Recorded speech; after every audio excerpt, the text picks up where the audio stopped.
मग त्यानंतर विवस्वानाने म्हणजेच सूर्याने ते ज्ञान त्याच्या पुत्राला मनूला प्रदान केले. मनूने ते ज्ञान त्याच्या पुत्राला इक्ष्वाकूला प्रदान केले. इक्ष्वाकूने सूर्यवंशाची स्थापना केली आणि त्याचे राज्य अयोध्येमध्ये निर्माण केले. आणि त्याच अयोध्येमध्ये प्रभू श्री रामाचा जन्म झाला. अर्जुना,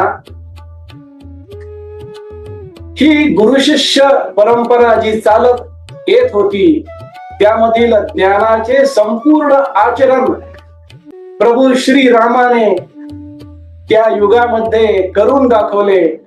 म्हणून आपण त्यांना मर्यादा पुरुषोत्तम प्रभू श्री राम असे म्हणतो. अर्जुना, आत्मज्ञानाचे कशा प्रकारे आचरण करावे